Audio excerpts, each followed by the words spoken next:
No outro domingo, nós pregamos a segunda mensagem sobre o livro de Juízes.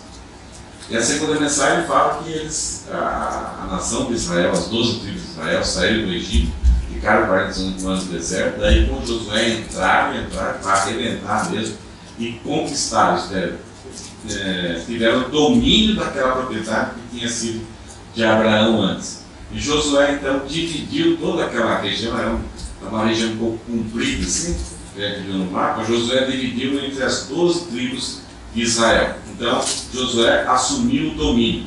Só que as tribos que receberam cada uma suas grandes fazendas teriam que exercer o controle, eles teriam que limpar a terra, purificar a terra, tirar aquela idolatria, aquela cultura religiosa, para que a nação de Israel vivesse em paz, pudesse somente adorar a Deus e que eles não fossem prejudicados por essa presença desses povos. Esses povos eles tomaram, assumiram a terra que Deus deu para Abraão, Isaac e Jacó.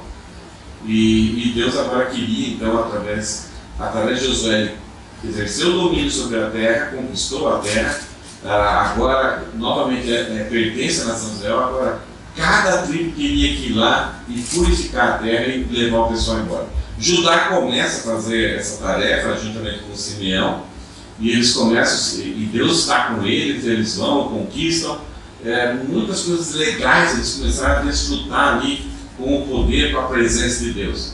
Mas, eles começaram a fazer algumas concessões, a tal ponto que a tribo de Dan, em vez de expulsar, ela foi expulsa da sua terra. Ela teve que morar num cantinho, lá num lugar, não era um dos lugares melhores, um lugar assim, que estava correndo perigos de qualquer povo vir invadir, não era um lugar tão seguro, e restou para eles. Eles sempre criaram problema para a nação de Israel, e sempre tinha muita confusão, eram corajosos, eram briguentos, mas na hora de conquistar aquilo que era deles, eles miaram. Não tiveram força, eles não resistiram e tiveram que ficar contentando-se com um cantinho deles. Já era pequeno, a menor propriedade, a menor herança que teve foi dada para Dan, mas mesmo assim eles falharam e tiveram que pagar um preço caro com isso. E ao mesmo tempo, por causa desse sucesso, não dando muita atenção para Deus, fazendo concessões, permitindo que os povos ficassem ali juntamente com eles, até algumas tribos da nação de Israel passaram a escravizar aqueles povos. Acharam que era uma vantagem. Isso era comum nos povos daquela região, era conquistar a batalha e transformar os povos inimigos em escravos, para os servir, para trabalhar na agricultura, para que eles pudessem enriquecer, ser mais ricos, ser poderosos e tal. Deus queria que esses povos não pertenciam a essa terra, Deus queria que eles saíssem dali, para que a nação de Israel não corresse perigo de ter aquela cultura idólatra, a cultura de Baal, a cultura de Moloque, religiosa de Moloque, mas eles acharam uma vantagem. Então eles foram fazendo concessões, abrindo mão. Deus estava com eles, Deus deu vitória para eles, mas eles falharam. E aí então eles tiveram juízo e lamentação. O anjo do Senhor vem e confronta eles, eles lamentam, eles pagam o preço caro, e aí Deus fala para eles: tá bom, então vocês não querem tirar, eu vou fazer com que esses povos fiquem, e eles vão ser armadilha para você, eles vão ser a pedra no sapato para vocês verem aqui. Hoje nós vamos falar um pouco sobre segunda geração. E uma coisa que a gente vê todo dia aí é sobre segunda geração. Tem uma foto aqui, Acho que tem algumas pessoas que não viram isso daqui, mas isso daqui é os telefones. Eu que uso o primeiro aqui não vi, mas do segundo para frente eu vi e funcionando.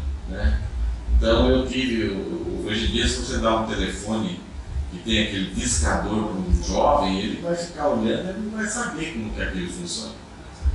E ainda, para não fazer ligações, naquela época, as empresas, naquele telefone de discar, eles colocavam cadeados. Alguém pegou essa fase? Colocavam cadeado. Mas você conseguia, eu conseguia fazer ligação. Sabe como que era? que quando colocava o gancho, o gancho abaixava duas coisinhas e desligava o telefone. Se você tirava do gancho, você batia 1, 2, 1, 2, 3, 4, 5, 6, 1, 2, 3, 4, 5, 6, você batia assim meio rápido, dava para fazer a ligação. Então até o pessoal ludibriava, até naquela época tinha o pessoal que enganava a telecomunicação. E para você ter um telefone daquele discado, né? Naquela época custava uma fortuna. Pessoas investiam no telefone como se fosse a herança e entregavam os telefones para os filhos como riqueza. Depois de um tempo, aquilo lá ninguém queria mais comprar, as pessoas perderam muito dinheiro. E aí nós tivemos assim, um telefone com fax também, daí veio o tijolão, né? Meu pai tinha um tijolão, ele tinha que levar o carregador para tudo quanto é lado, né? Porque acabava logo a bateria. Depois o telefone discado, depois o telefone sem fio que você usava em casa, e tinha já era uma modernidade, era coisa assim fantástica. Daí veio os celulares, né? Primeiro aqueles teclas assim, depois veio os smartphones. Quando eu ouvi falar que teria um telefone que você conseguiria falar por imagem, eu falei, mas esses caras estão loucos, aí é coisa, né? Não sei quando isso será possível, mas isso é loucura, não dá para fazer. Quando falaram que você conseguiria ter um aparelho que falaria para você virar à esquerda, à direita, que levaria ao destino, eu falei, isso é impossível. E eles estavam com uma previsão de 2030, 2040. E chegou, e aí estamos nessas evoluções. Mas, por exemplo, nos últimos, né, quando começou os smartphones, uma das coisas que acontece, não sei se você tem, eu estou já por fora, né?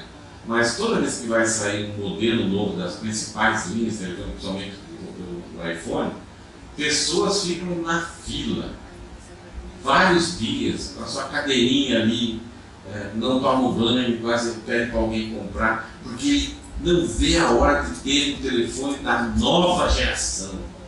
E sempre prometendo. Eu sempre recebo e-mail, acho que e-mail não, acho que no Facebook, de uma moça para ensinar como você usar o seu iPhone, o seu telefone. Eu creio, eu acho mais ou menos que a gente usa uns 2, 3% dos recursos que tem no iPhone. E aí eles estão prometendo uma nova geração.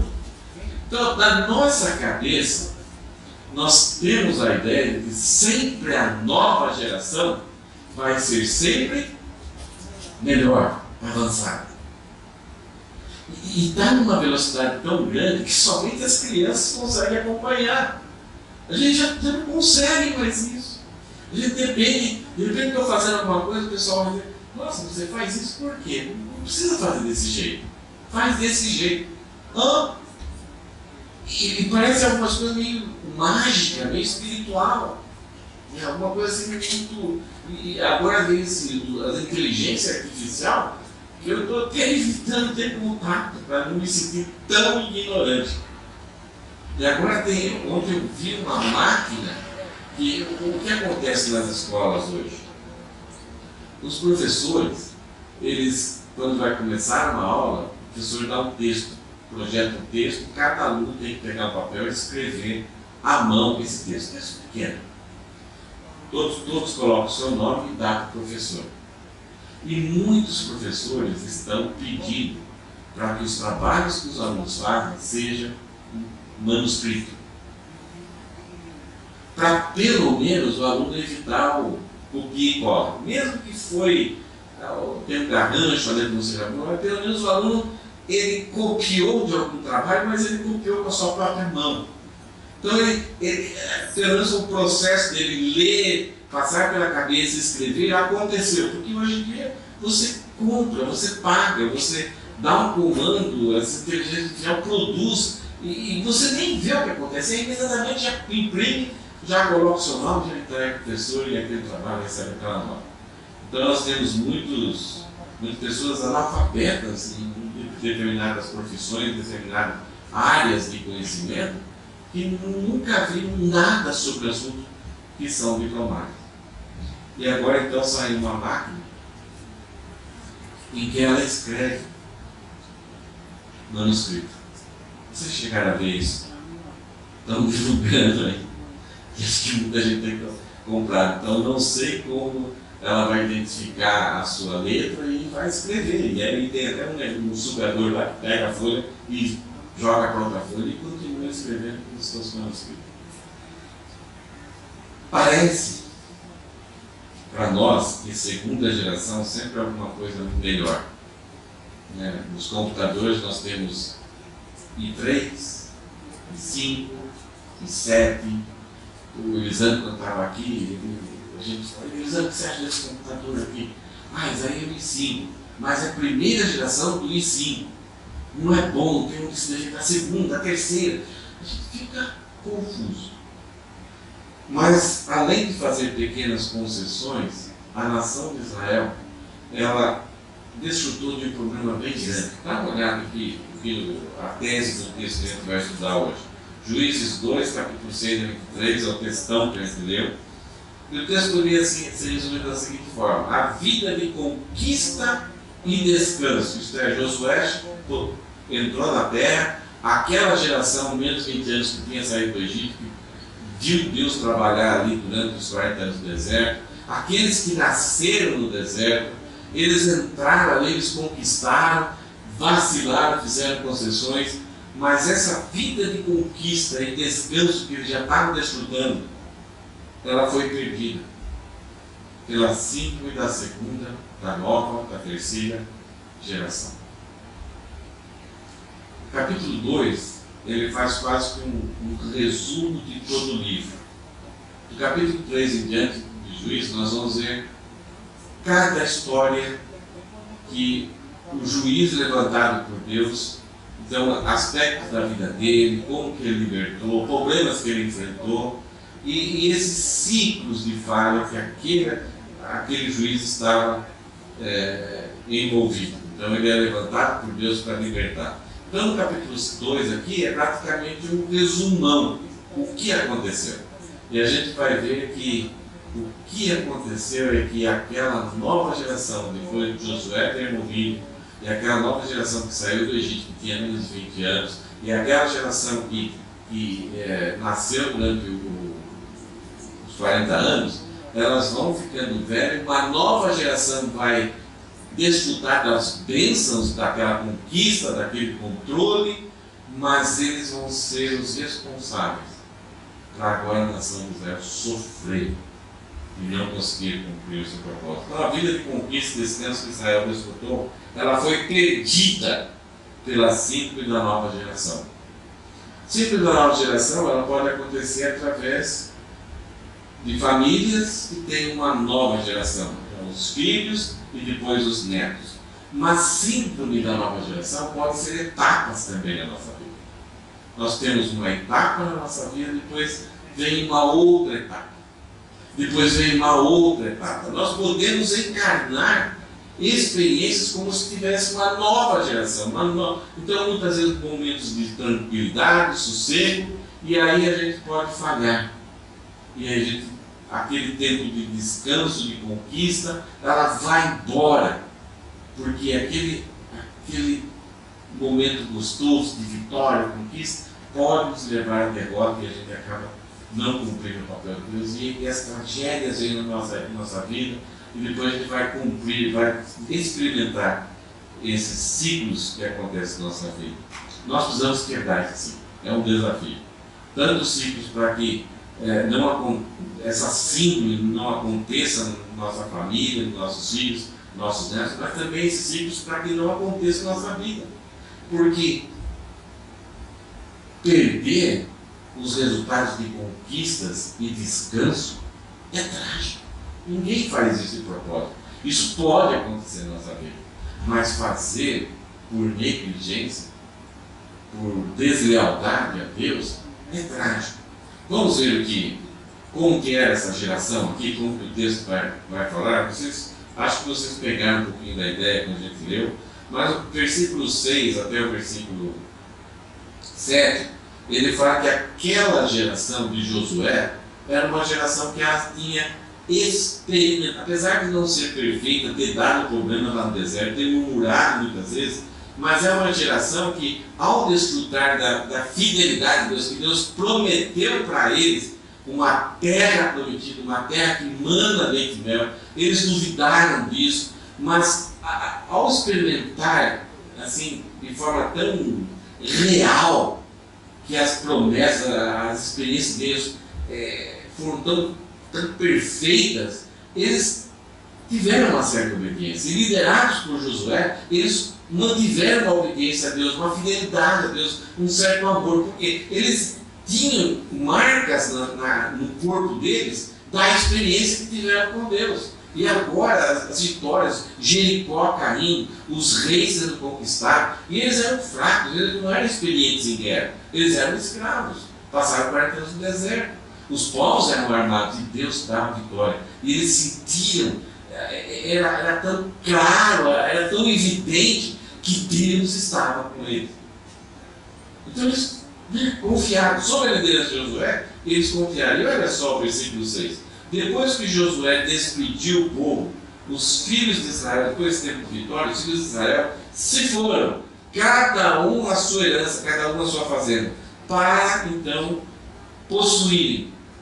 Então cada tribo agora vai possuir a sua herança e vai ter que ter esse controle, expulsar esses povos. O povo serviu o Senhor todos os dias de Josué e todos os dias dos anciãos que ainda sobreviveram por muito tempo. Havia pessoas que testemunhavam como Deus tinha sido bondoso, fiel, misericordioso, poderoso.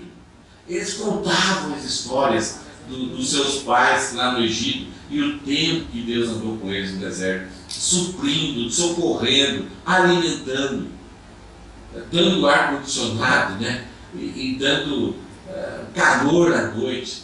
Quer dizer, à noite, essas pessoas que tinham experimentado o tempo com Deus no deserto estavam passando, transmitindo a fé aos seus filhos.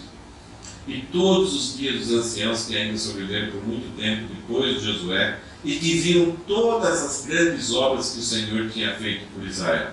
Isso trazia, isso alimentava o desejo, e uma coisa tão natural. O povo obedecia, não porque alguém estava lá com o rei batendo eles obedeciam porque as histórias que esses homens, que Josué trazia para eles, os anciãos que tinham saído do Egito e caminhado no deserto, Deus era real, Deus era vivo ali com eles. Então esse texto me começou de uma forma muito legal. Essa geração, então as crianças aí eram obedientes a Deus por causa dessa influência desse ministério dos anciãos de Josué. Versículo 8. Josué, filho de Num, servo do Senhor, morreu com a idade de 110 anos. Essa é uma idade meio normal para se morrer. Eu sei que eu não vou chegar lá. Alguns estão passando na minha frente, aí eu estava na frente, mas alguns estão passando na minha frente. Alguns até morrem como adolescente, como eu teve esses dias, de forma trágica. Mas o normal hoje seria em torno de 80, 90 anos aí. É bem difícil. Meu pai e minha mãe já estão fazendo exame de ouro, já estão muito contentes com a vida deles, estão firmes ainda. Mas 110 anos era normal. Aqui no Japão talvez seja um pouco normal, né? Por causa da sociedade que tem no Japão. Mas naquela época era meio comum. Josué morreu com 110, José morreu com 110, Moisés morreu com 120. Então ali Moisés teve um pouquinho mais. E aí Josué é sepultado em sua própria herança. Olha que coisa bonita, né? Ele saiu como auxiliar de Moisés, e agora ele trabalha com Moisés no grande deserto, ele conquista a terra, ele é enterrado ali. Né? Ele enterrou Moisés ali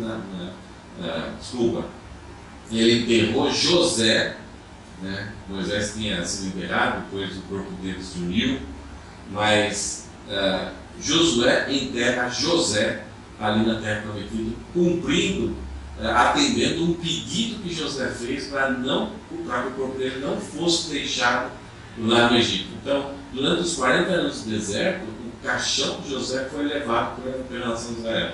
E Josué então é enterrado ali na terra prometida.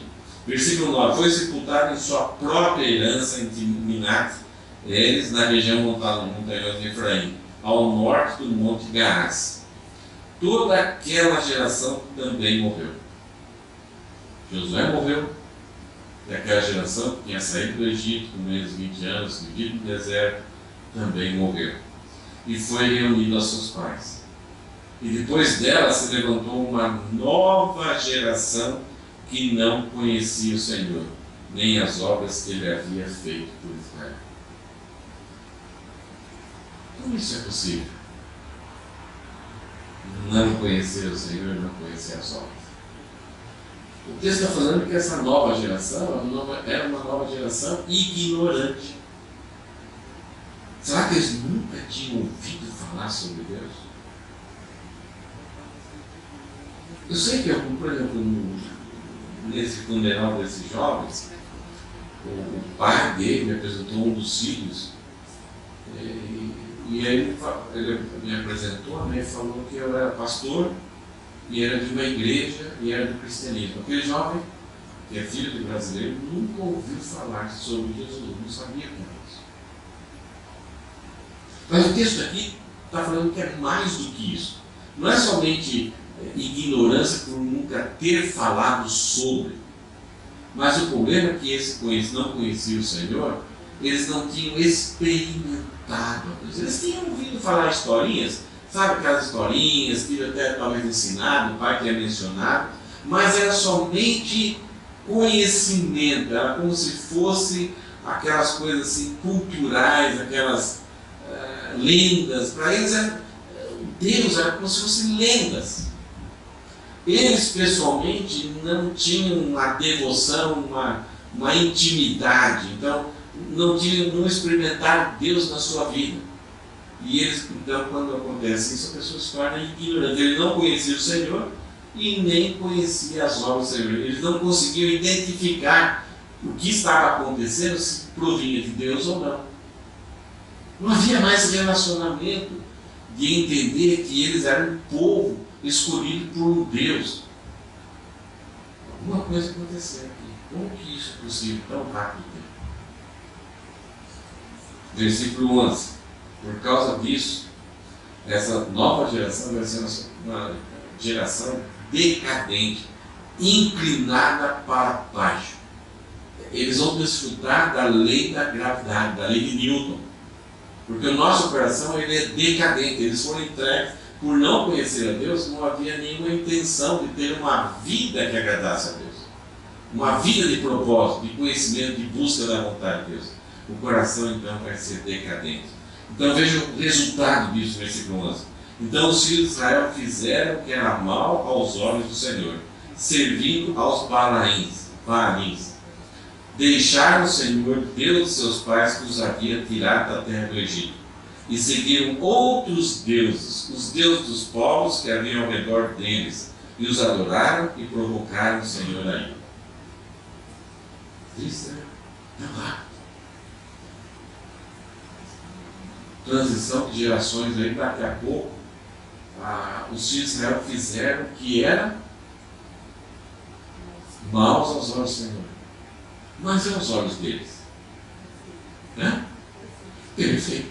Melhor, mais gostoso, mais atraente, mais divertido. Então, muitas vezes, isso aqui é um grande perigo. Várias vezes, durante toda a Bíblia, nós vamos ver no período de Reis, também no período de Juízes, várias vezes essa expressão, mal aos olhos do Senhor. Há caminho que ao homem parece ser bom, mas o seu fim é a morte. O nosso coração ele tem uma inclinação, ele é decadente, ele é tão corrupto, que ele é inclinado ao mal e ao mesmo tempo ele nos conforta dizendo que aquilo é certo. Aquilo é bom. Ele vai buscar racionalizações, vai buscar razões para me apoiar de que eu devo seguir aquele caminho, eu devo fazer aquilo. Então o senso do que é certo e errado já não é mais a pessoa de Deus. O senso do que é certo e errado, em primeiro lugar, é o meu coração, e se toda a sociedade ao redor está fazendo, e se aquilo ali já é uma coisa cultural, é nosso jeitão. E a sociedade sem Deus, que é dominada por Satanás, ela vai criar artifícios para que aquelas pessoas que ainda estão resistindo, não, isso aí não é certo, que as pessoas estão sofrendo aquela pressão, eles vão criar um artifício dizendo que quem pensa diferente, eles mudaram a verdade, mentira e verdade, e quem ainda está resistindo é intolerante, é fundamentalista, é conservador. É uma pessoa que não é flexível, não tem mente aberta. E com isso, impede a felicidade dos outros e também não é feliz. Isso em toda a sociedade, em toda a história humana, é sempre isso que aconteceu. E essas pessoas que resistem muito tempo, elas devem ser eliminadas. Deve-se tirar a força delas, o impacto delas, e em pouco tempo, se elas resistirem ainda, então se elimina. Tira a autoridade delas, tenta verificar se são incoerentes em alguma coisa, e daí então são eliminadas. Então os filhos de Israel fizeram o que era mal aos olhos do Senhor, servindo os Balaíns. Naquela região dos cananeus havia uma religião que predominava. Cada povinho tinha sua religião secundária, mas uma religião que predominava era uma religião agropecuária, era a religião de Baal. Então tinha uma estátua de Baal, tinha uma imagem dele que eles fabricavam, e Baal tinha duas amantes, Astarte, Azerote e Astarote. Duas mulheres e uma irmã. Essa irmã dele era o deus da guerra. E com essas duas mulheres, Baal, então, ele deveria ter relações, orgias, relações sexuais, e quando acontecia essas orgias, relações sexuais, chovia sobre a horta das pessoas. Então se criava aqui na terra lugares altos. Várias vezes no Antigo Testamento você vai ver na época dos reis, na época do juízo, que havia os lugares altos. No livro de Reis, no livro dos dois livros de Reis e Crônicas também, muitas vezes vai relatar que o rei, ele reformou o coração dele, ele se voltou para Deus, ele passou a ter uma experiência legal com Deus, mas mesmo sendo rei, ele não teve força de reformar a nação. E os lugares altos permaneceram. A coisa está tão cravada na cultura do povo de Deus, que o povo de Deus não deixava o próprio rei, mesmo que ele voltasse para Deus, o próprio rei então eliminasse aqueles lugares de adoração. Então os lugares altos eram, então, o próprio lugar, o nome, né, lugares altos. Então eles esculpiram em alguma árvore, tinha uma árvore especial para isso, e eles esculpiam a figura feminina de Astarote.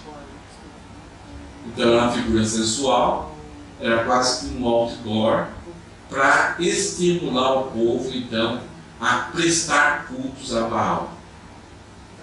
E nesses lugares altos também tinha lugares que havia um certo tempo onde tinha rapazes e moças que estavam lá disponíveis para você então, tanto o homem como a mulher, ir lá e prestar cultos a Baal. E esse culto você sabe como que é. Então essa imoralidade fazia parte da cultura e era incentivada e apoiada. Então, quando a nação, os povos e a nação de Israel que serviam esses deuses, então eles praticavam esses cultos com a perspectiva de que seriam abençoados então com a bênção soberana de Baal. Em cada lugar havia uma imagem de Baal, em cada lugar desses lugares altos, e havia uma imagem de Azerá, o Astarte. E essas réplicas então de Baal e Astarte se chamavam Baalins ou Astarote. Então era como se fossem réplicas de uma imagem principal. Então aqui o texto fala, servindo aos balaíns. Então esses lugares que tinham estavam sempre lá. E aí tinha balaíns que eram mais famosos que o outro. Então, naquele lugar, ó, se você for lá, as sacerdotias são melhores e se você servir lá, a chuva vai cair e vai irrigar. Então havia essas concorrências nesses lugares. Então o versículo 12 aqui, deixaram o Senhor, a ideia aqui é viraram as costas. Tá? Deixar aqui é quando vai embora, a pessoa foi embora, ela deixou para trás, ela saiu da presença. Deixaram o Senhor, Deus, seus pais, que os havia tirado da terra do Egito, e seguiram outros deuses. Então passaram a virar as costas para Deus e agora vão fazer tudo aquilo que é exigido. Seguir aqui não é somente de informação ou conhecimento, é fazer tudo aquilo que se fazia. Os deuses dos povos que haviam ao redor deles e o adoraram, e então por causa disso provocaram o Senhor a ira. Então esse texto aqui vai falar que essa nova geração é uma geração decadente. Ela não teve uma falhazinha, só um dia teve um dia. Não, eles deixaram, seguiram e adoraram, assumiram para si aquela divindade, aquele estilo de vida, aquela religiosidade. Por causa disso, essa nova geração acendeu o furor divino. Eles saíram para desfrutar da aliança de Deus. Eles saíram do Egito para ser uma nação tão diferente que as outras nações olhariam para eles e falariam assim: que nação tão espetacular! Os mandamentos, as regras, as leis deles são tão justas, ninguém fica pobre, e quando tem uma tragédia, um socorre o outro, ninguém fica endividado, não há opressão dentro desse povo. E quando eles precisam de uma coisa, eles clamam a Deus e Deus responde. Isso que Deus, no Deuteronômio capítulo 4, fala que seria a nação de Israel. Mas em vez de agora estar desfrutando a alegria, festejando, celebrando a Deus, eles acenderam, eles provocaram. Né? Parece aquele fole, aquele negócio que se aperta assim para sair no vento, para plantar na churrasqueira, aquelas brasas ficarem quentes e aí você não consegue nem ficar perto. É isso que eles fizeram. A ira do Senhor se acendeu contra Israel e ele os entregou nas mãos de ladrões que os despojaram do que possuía. Ele os entregou nas mãos dos seus inimigos ao redor e não puderam mais resistir a ele. Eles perderam toda a vitalidade. Antes eles lutavam e Deus estava com eles. Lá com Josué não precisavam nem lutar, só tocar um tamborzinho, tocar uma corneta.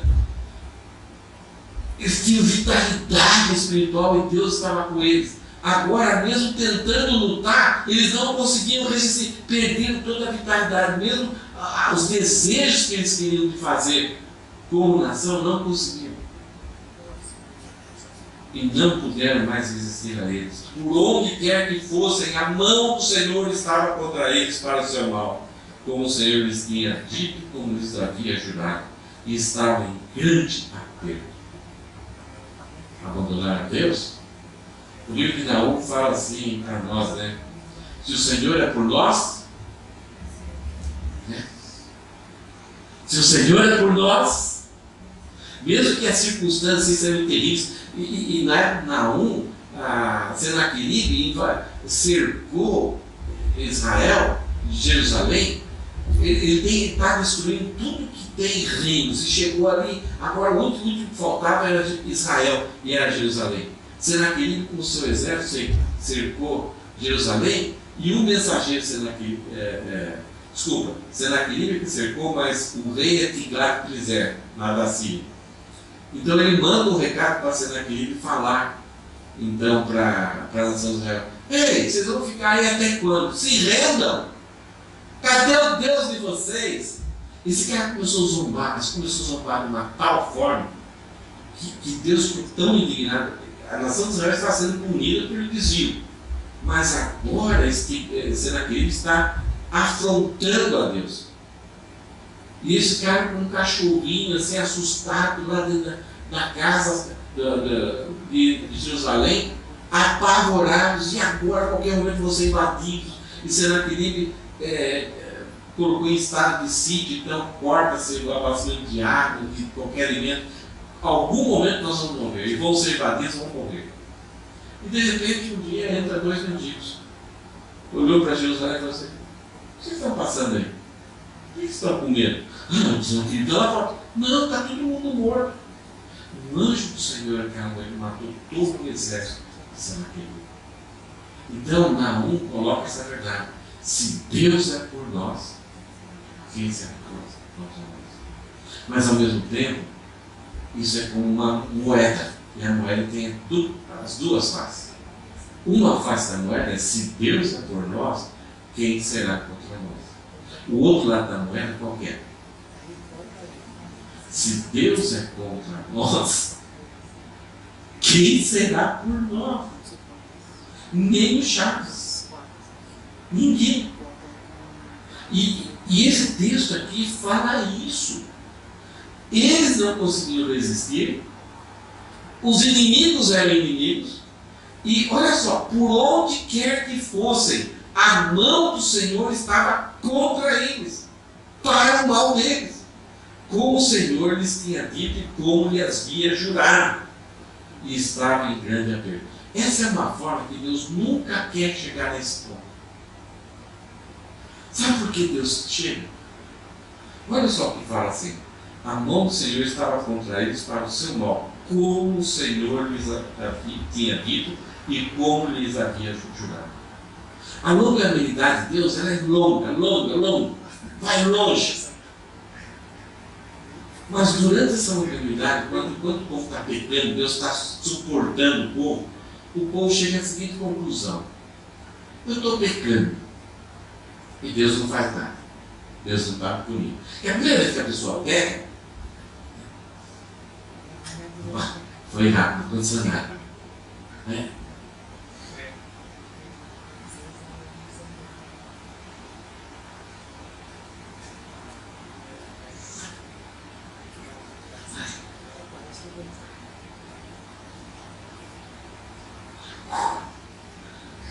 Deus foi para o Havaí, está dormindo. Mas daqui a pouco, acho que não tem problema andar desse jeito, não. Então a questão, quando uma pessoa quer viver uma vida, deixa Deus e segue, no começo a pessoa fica meio exitosa.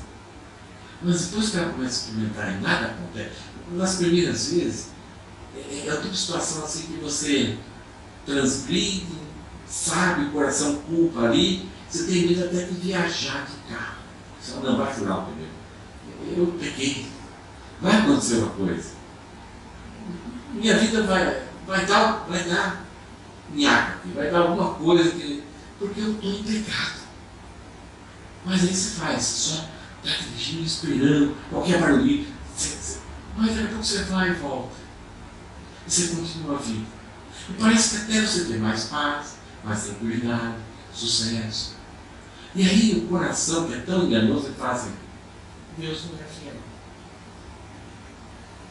Porque ele falou, se eu transgredir, ele ia me disciplinar. As coisas seriam contra mim. Então Deus não é fiel. E se Deus não é fiel, talvez ele nem exista. E se ele não é fiel em me disciplinar, ele me prometeu tantas coisas boas no futuro, então ele não vai ser fiel também para cumprir. Talvez ele nem exista.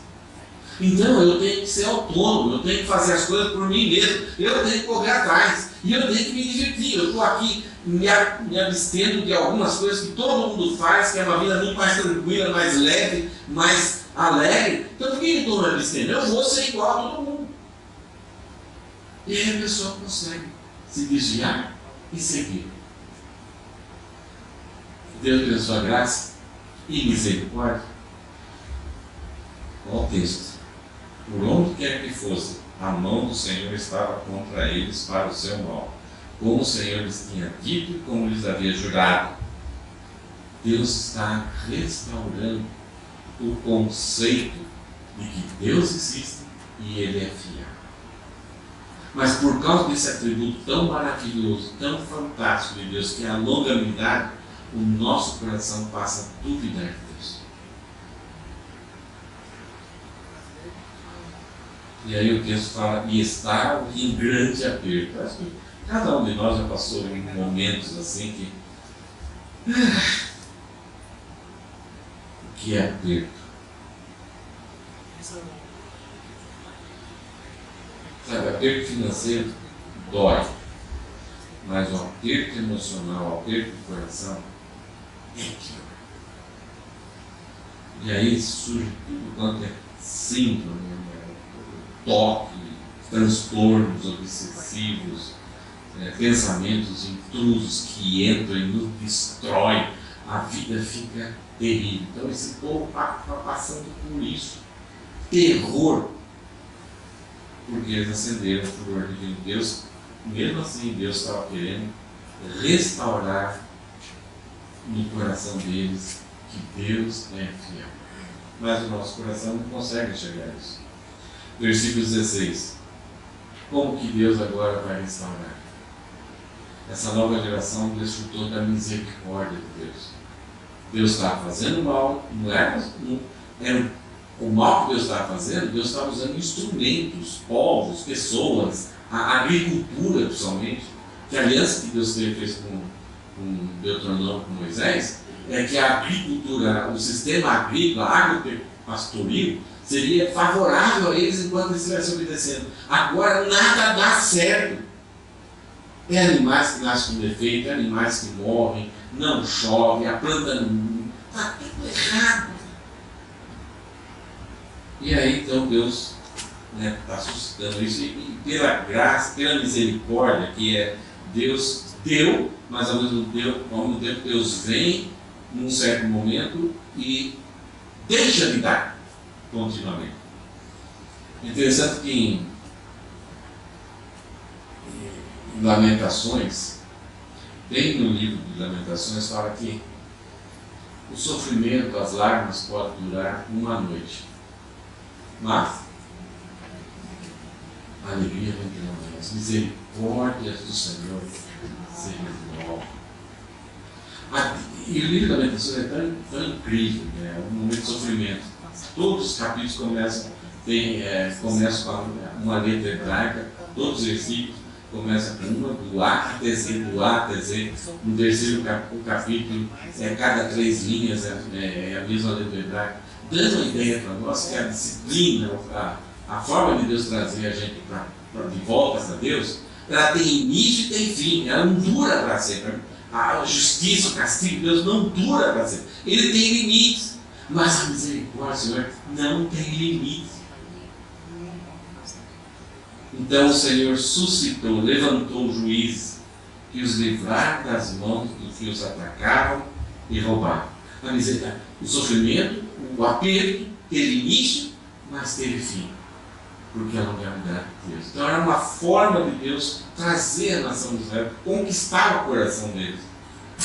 Mas, olha só, essa geração desfrutou da misericórdia, mas essa nova geração desprezou a misericórdia. A misericórdia era uma forma o aperto era uma forma de eles chegarem à conclusão que Deus é fiel, e a misericórdia era uma forma de eles entenderem a bondade de Deus. Deus é severo, mas Ele é bondoso. Mas após eles desfrutarem da misericórdia, eles desprezaram, jogaram fora. Em vez de voltar-se para Deus, não, eles só curtiram o livramento. Não sei se você conhece alguém assim. Ou, se eu já fui assim, na hora do aperto, na hora do sufoco, eu vou para Deus, aí me livro. Obrigado a Deus. Tchau, até outra vez. Quem sabe na próxima a gente se vê. Versículo 17. Mas eles não obedeceram aos seus juízes. Deus levanta os juízes para eles serem libertos e para eles voltarem para Deus, porque essa era a razão de Deus ter oprimido eles. Eles não entendiam isso. Mas eles não obedeceram aos seus juízes. Pelo contrário, e algumas vezes o próprio juiz vai se afastar. Ou vai se tornar, achando que é um reizinho. Gideão foi um deles. Foi usado, não queria ser usado por Deus, mas mesmo assim obedeceu a Deus. E depois ele vai fazer coisas ruins. Ele mesmo, o coração dele vai se afastar de Deus. Mas eles não obedeceram aos seus juízos. Pelo contrário, se prostituíram com outros deuses e adoraram. Esse Deus ele também não vai adorar, mas vamos pegar aquela para ver que lá não tem problema. Depressa, olha. Depressa se desviar do caminho por onde andaram seus pais, na obediência aos mandamentos do Senhor, e não fizeram como os pais. Vamos comentar aqui.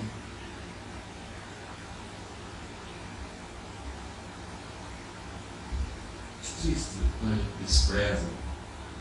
Deus devia dar alguma coisa para nós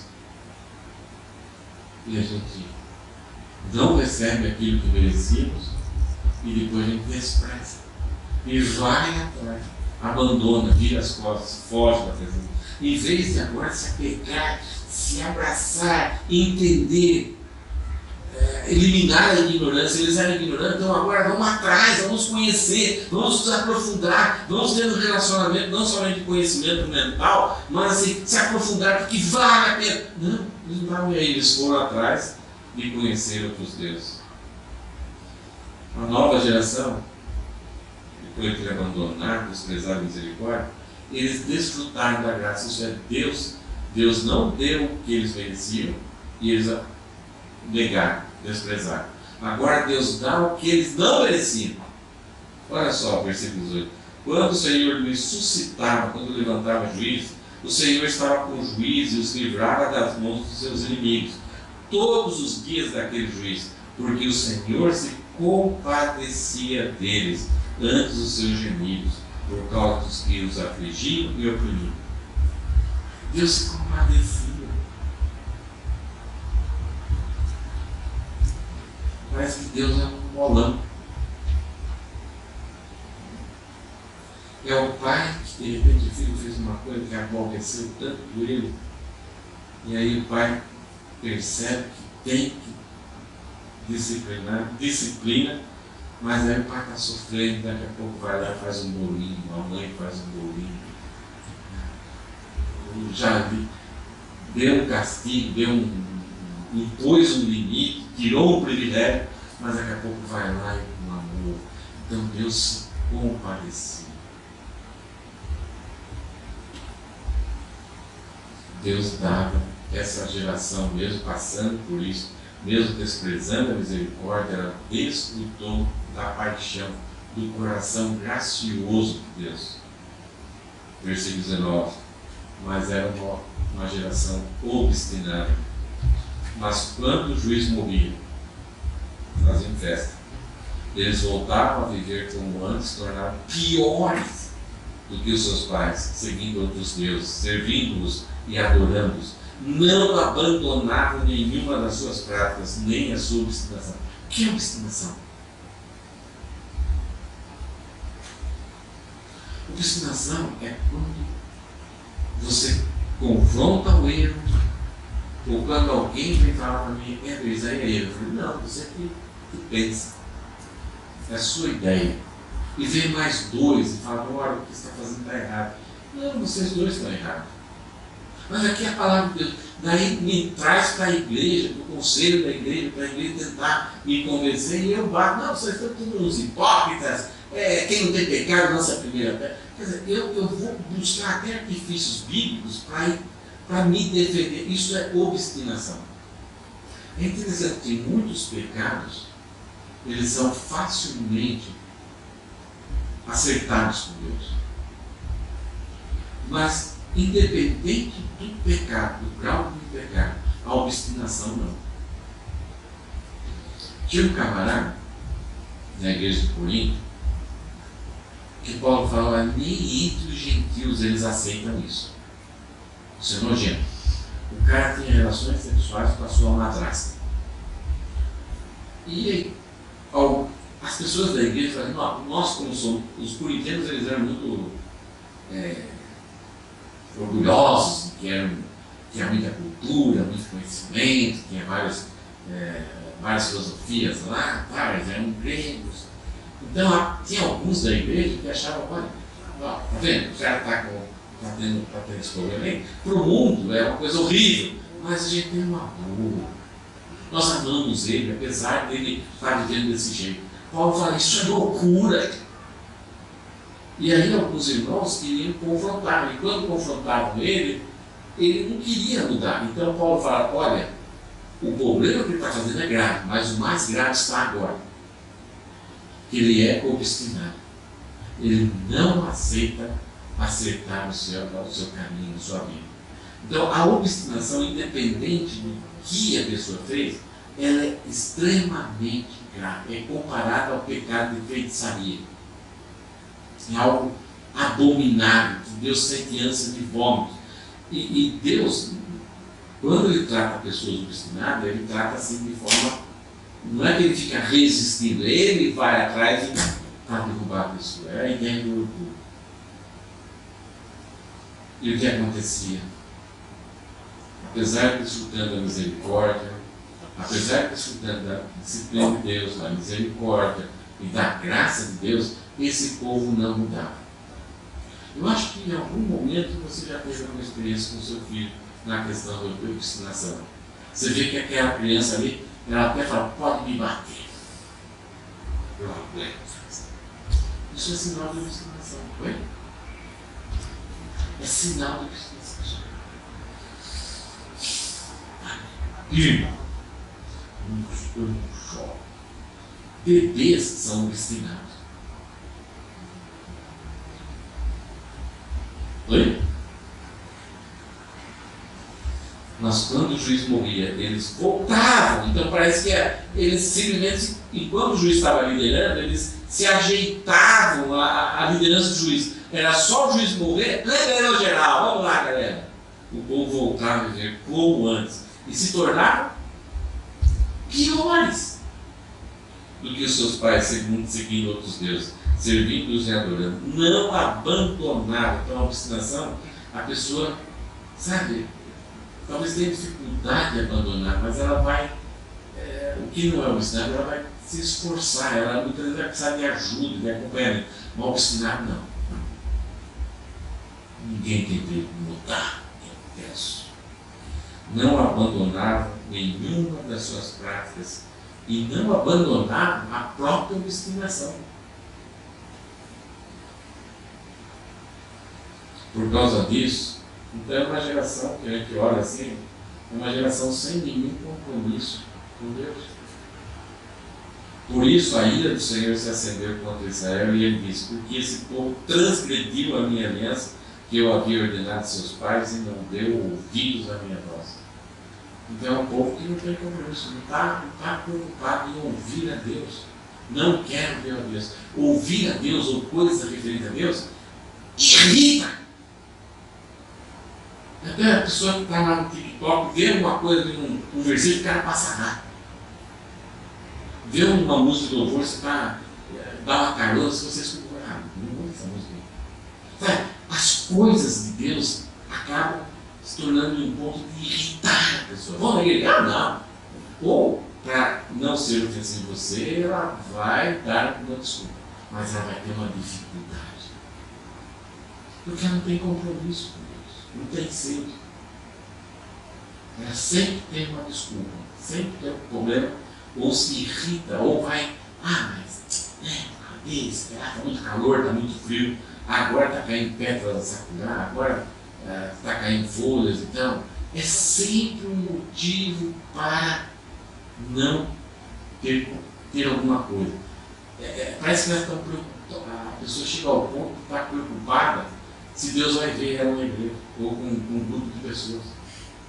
Mas ao mesmo tempo, tem o máximo empenho com qualquer outra coisa. Gasta dinheiro, gasta tempo, se envolve, sabe? Perde sono, mas por quê? Mas com as coisas de Deus não dá ouvidos a nada. O coração está endurecido, pedrado. E Deus fala, eles não dão ouvido à minha voz, não querem ouvir.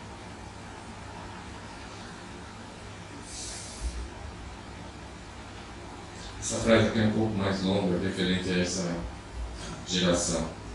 A desobediência e deslealdade subam a vitalidade e capacidade do compromisso espiritual. Algumas vezes a gente tenta dar apoio para pessoas, ajuda, mostra graça, mostra misericórdia, sabe, agrada. a gente consola, a gente encoraja. Você vê que parece que a pessoa não tem vitalidade espiritual nenhuma mais. Não consegue mais. Algumas vezes parece essa. Ou agora vai. Não tem mais vitalidade. Está fraco. Versículo 21. Olha, finalizando, olha como Deus termina esse texto, esse capítulo 2. Também eu não expulsarei mais diante dele nenhuma das nações que Josué deixou quando morreu. Por meio delas vou pôr Israel à prova, para ver se o povo guardará ou não o caminho do Senhor, como seus pais o guardaram. Assim o Senhor deixou que aquelas nações ficassem e não as expulsou logo, nem as entregou nas mãos de Josué. Isto é, o próprio Deus, mesmo que a pessoa queira, o próprio Deus vai trazer empecilhos, vai permitir que empecilhos aconteçam para que a pessoa não consiga mais ser fiel. Porque a pessoa sempre está achando uma razão. Hoje está muito frio, hoje está chovendo, hoje está muito calor, eu estou sem gasolina, eu estou sem dinheiro, aquilo. Ela sempre está arrumando. Então chega uma hora e a pessoa, tá bom, então vamos arrumar, vai ser assim. Mesmo que ela tenha aquele pequeno desejo, ela não consegue. Porque para ter uma vida com Deus, ou vai ou racha.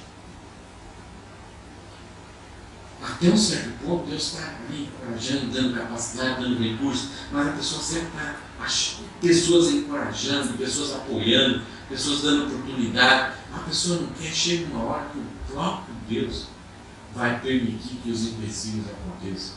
A pessoa está até animada. Hoje eu vou fazer, vou ler a Bíblia. Aí toca o telefone. Eu contei, puxa, eu tinha pensado 2 dias atrás que eu ia ler a Bíblia. A desobediência, a deslealdade, ela suga a vitalidade e a capacidade do compromisso espiritual. Isso é algo que a gente tem que se preocupar muito. Se a gente deixar a vitalidade e a capacidade do compromisso espiritual, o nível abaixar, é difícil erguer.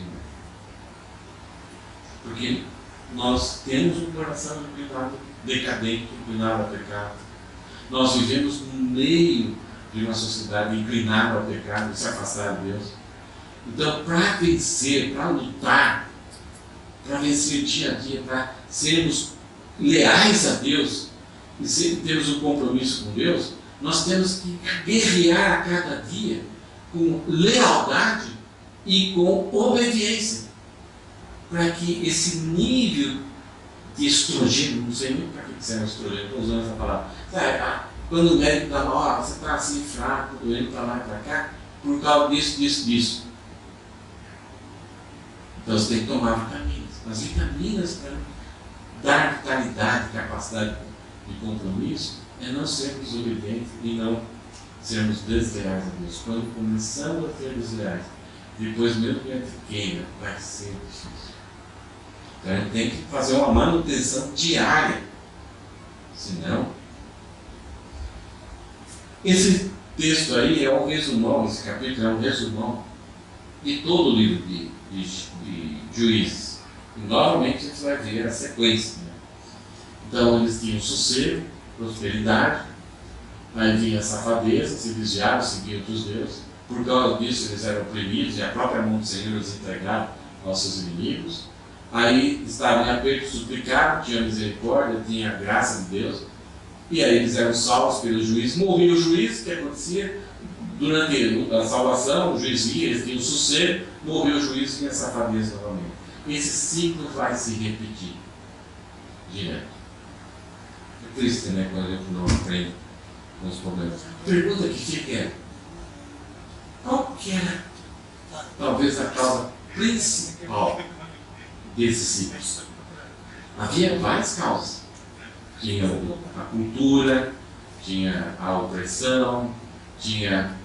Mas qual que é a causa? Talvez vocês achem que era que mais mexia ali? Você falava de Deus você falava de Deus com as nossas gerações que vinham. Por isso eles esqueciam de Deus e viviam isso daí. Olha só o não versículo. fala de Deus, não sabe, conversa só isso. Vamos dar uma olhada então no texto posterior. Para lá. Texto melhor, né? Posterior, não anterior. Deuteronômio 6. No livro de Deuteronômio, Moisés reúne o povo em Moabe. Eles olham lá para frente e está a terra prometida que eles vão possuir. E aí Deus dá instruções. Ele repete a lei de Levítico, só que agora com toques, com perfumes de amor. Deus fala, em resumo, várias coisas para a nação de Israel, mas resumindo, ele fala assim: ame ao Senhor sobre todas as coisas. Se vocês amarem a mim, vocês nunca vão se desviar de mim, me abandonar. E vocês terão vitórias. Amem a mim, eu vou estar com vocês, vocês terão vitórias. E depois que vocês conquistarem as vitórias, olha só, não diga que o seu braço conquistou. Cuidado com aquela sensação de que eu conquistei. E aí a orientação de Deus para Moisés é: Moisés, diga ao povo essas ideias aqui. Versículo 4, Deuteronômio 6. Escute, Israel, o Senhor, nosso Deus, é o único Senhor. Isso aqui já bastava. Eles abandonaram a Deus para ir atrás de quê? De deuses falsos. Então a primeira coisa que o povo tinha que lembrar sempre era isso: escute, Israel, o Senhor, Elohim, nosso Deus, é o único Senhor. Portanto, isso é por causa disso, ame o Senhor seu Deus de todo o seu coração, de toda a sua alma e de 99% da sua força. É o único Deus, ame a Ele, e se amar aqui tenha paixão extrema por Ele, de todo o seu coração. Para o povo de Israel, o coração é a cabeça, é a mente. De toda a sua alma, aí é o nosso coração, todo o seu sentimento, e de toda a tua força, de toda a energia. Então não é somente da boca para fora. Eu amo a Deus, tudo para mim. Tipo aquele garoto que está namorando a menina e tal. Olha, você é tudo para mim, eu te amo. Por você eu vou para a China nadando, tal. Por você eu faço isso, faço aquilo, tal. Aí ela fala: você vai vir hoje em casa à noite? Ah, está chovendo hoje, não vou. É só da boca para fora. E aí, olha o que Deus fala: estas palavras que hoje te ordeno, Deus falando para Moisés, estarão no seu coração. Isto é, para toda a família, todo homem, toda mulher de Moisés. Todo homem, todo pai de família inculcará seus filhos, colocará na cabeça, fazer o filho não somente ouvir, mas a entender, compreender e praticar. Não é só informação como se fosse informação de ciência. Você inculcará seus filhos. E como você fará isso? Delas falará quando estiver sentado em sua casa, andando pelo caminho. Então, as famílias eram de agricultura, então sempre tem aquele caminho até o trabalho, voltar. Então era sentado em casa, no tempo de refeição, de estar junto ali e tal, andando pelo caminho, ao deitar-se e ao levantar. Como seria esse inculcar, essa transmissão da fé dentro da família? Seria de forma informal, vivencial, experimental. Quem deveria fazer essa tarefa? Os levitas. Não. As famílias. O tabernáculo era um lugar onde essas famílias que amavam a Deus sobre todas as coisas iam se reunir para compartilhar o que eles aprenderam durante a Semana de Deus, o que aconteceu com cada um, as dificuldades, as bênçãos, e celebrar juntamente todos eles a bondade e a graça do Senhor. Eles não iam tanto no tabernáculo, ali não se reuniam nas festas, para aprender. Eles aprendiam. Mas era para celebrar o que eles estavam vivenciando nas suas casas, nas suas famílias, nas suas terras. Aquilo que a Guilherme estava falando, o que aconteceu? Os pais começaram a não fazer isso. Ah, não, dá trabalho, tem que ficar conversando. Não é minha tarefa. Vamos jogar essa tarefa lá para os levitas sacerdotes. Eles começaram a transferir a responsabilidade. E chegou ao ponto de eles chegarem à seguinte conclusão: o meu filho não me respeita mais. O pai falando, meu filho não me respeita mais. Eu dou uma ordem e ele não me obedece. Eu falo para ele temer a Deus, ele não está nem aí. E ele só está fazendo coisa que ele está sendo uma desonra para mim. A culpa é de quem?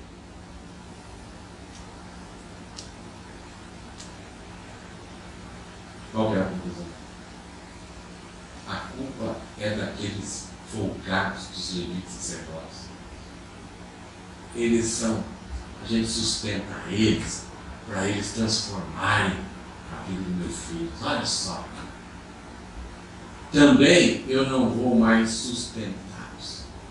É interessante, os 3 últimos capítulos do livro de Juízes vai relatar uma estrondosa, uma trágica guerra civil que quase a tribo de Benjamim é destruída.